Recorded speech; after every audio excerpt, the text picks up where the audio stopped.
Hello all, my name is Patrice. I'm a singer-songwriter and voice coach with over 15 years of experience. And today I want to dive into 5 tips that if you apply these, you will instantly sound better. So let's break this down.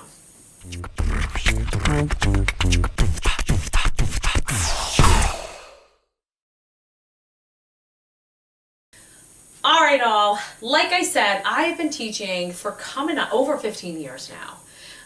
And the really cool thing about that is it's almost like a big old case study, right? Because when I first started, I had come right out of college and I had some great training along the way by multiple different people. But I still was kind of learning my own footing, right? And the beautiful thing about being in the game that long, right, like anything that you've been doing for so long, is you start to see some of the same things over and over and over. So that helps to better your own skills to troubleshoot things, right? That's my job. I always feel like as a coach, when people come to me, it is my job to troubleshoot, right? There's a term called placement, which is where sound is going, my friends. I'll give you a quick little snapshot of that so you can kind of identify maybe where you are as an artist. Are you a throaty singer? Even just sometimes, maybe when you hit those high notes where you're sitting back, right, not pleasant. Are you a quiet singer? I've quite a few of my quiet singers. This doesn't always hurt. It's a little tricky where you're kind of holding that sound in the middle. Are you a nasal? Or are you nice and forward? I call this the masked placement. You hear that sound, nice and forward. Whoa, I'm just realizing I was sitting on a lower note there. If you were doing that demo, maybe it'll work for both. Both my males and my females there.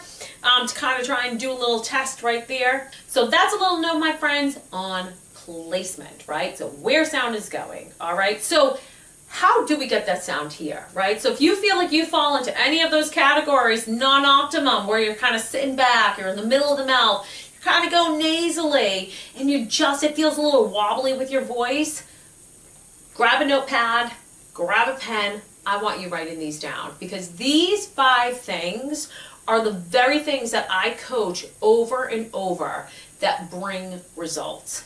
And so number 1, my friends, you have to master and learn how to do diaphragmatic breathing, right?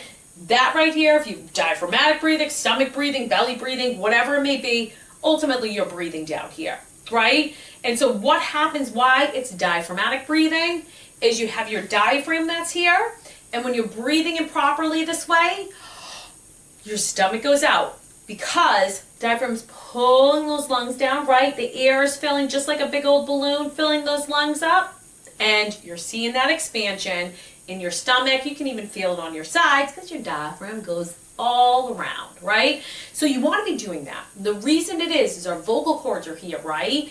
And they're hugely responsible for our sound, right? And so if you are not breathing here, people tend to be chest breathing, and all of a sudden they are tightening through here, and they also tend to push in through here. And my friends, that is just not a pleasant sound. It's like, it just doesn't feel good. Oh, right? It's kind of sitting here. I would say this right here is the engine of a car, right? It's going to get things going. So it's not solely dependent upon this. This isn't just one tip to instantly make you sound better, though any one of these could make that needle move for you, but it's an accumulation of things. So this is the starting point. So that's tip number 1. My friends, I have other videos on it. I'm not going to break it down here, but you need to be mastering diaphragmatic breathing, okay? Next thing, I want for you to learn to create a nice open space in through here. Again, our vocal cords are here. What is happening with them, right?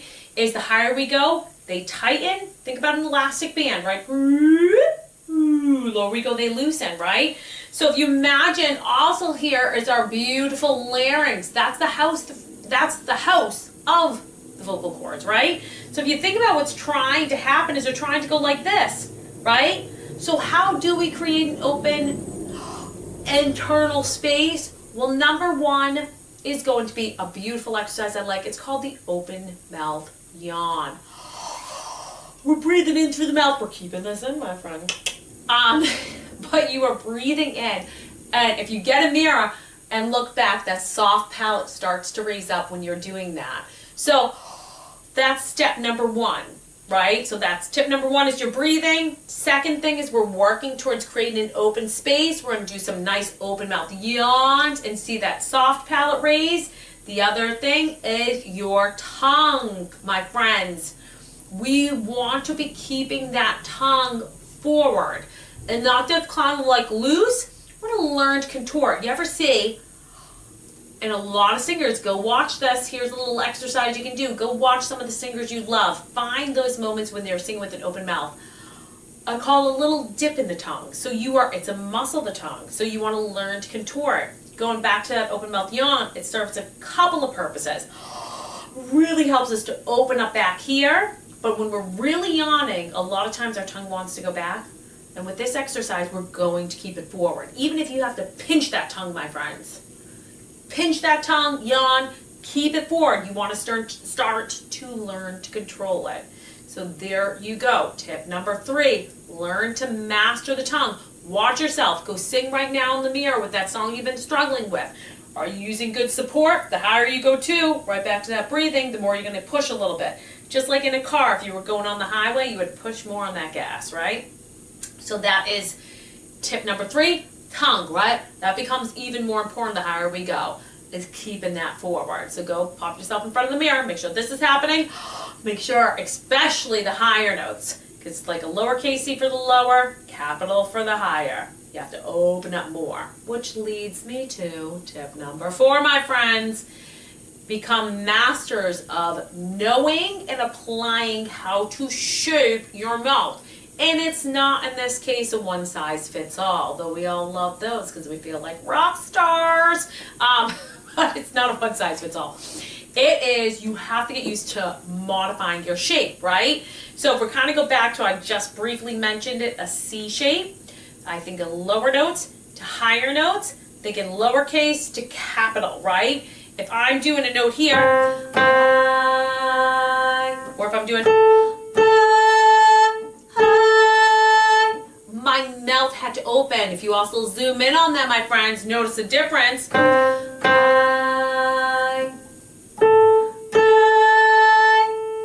at my tongue. It's nice and forward. Got that little dip happening right there. So this is going to help you. If you're struggling with a song, I want you to keep writing these down. My breathing I got to check for. I'm going to breathe in through my mouth, make sure, especially higher notes, that I'm creating an open space. You ever hear that? It's kind of like a little cliche, but like drop a golf ball in the mouth. It works, my friends. I got to make sure my tongue is forward, right? I'm not just loppily leaving it forward. I'm learning to contort it, right? That helps to create that open space here. And then I got to kind of look at it and go, oh, what's happening? I'm going to change my shape. It's not a one-size-fits-all. Lower, higher notes.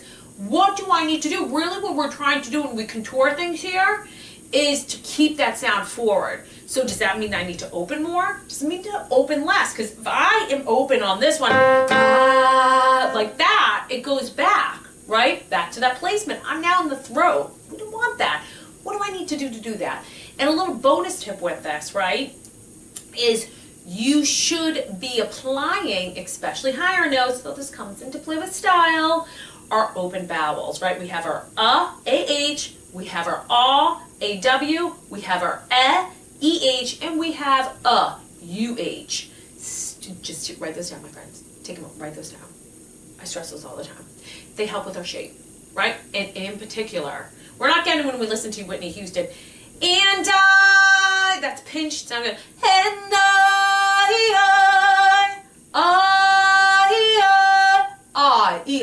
She gives a little E in there and then pops back up to the I.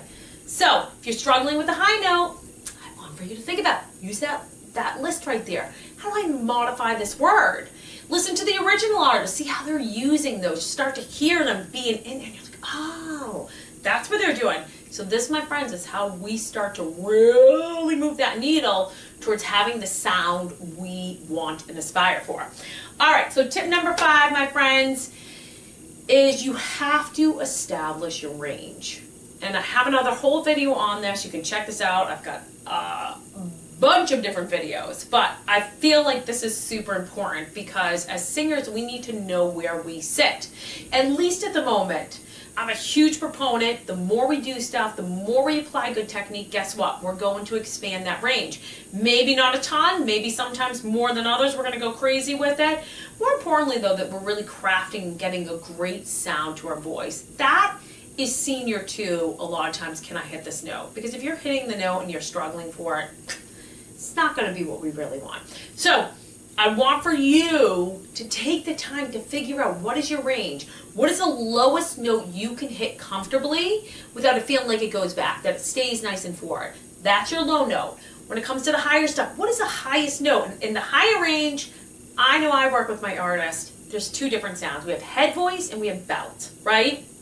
And typically, almost everyone can go highest in their head voice. It's lightly singing in the higher range. Belt is a full, rich sound in the mid to higher range. And so you want to kind of take both of those. Where does my belt lie? Where does my head voice lie?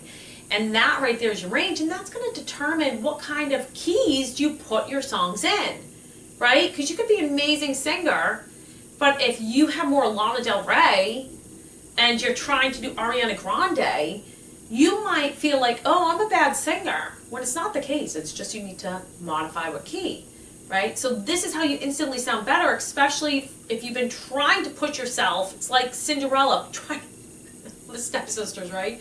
They're trying to like push their feet into the shoe. Oh, that's a good one.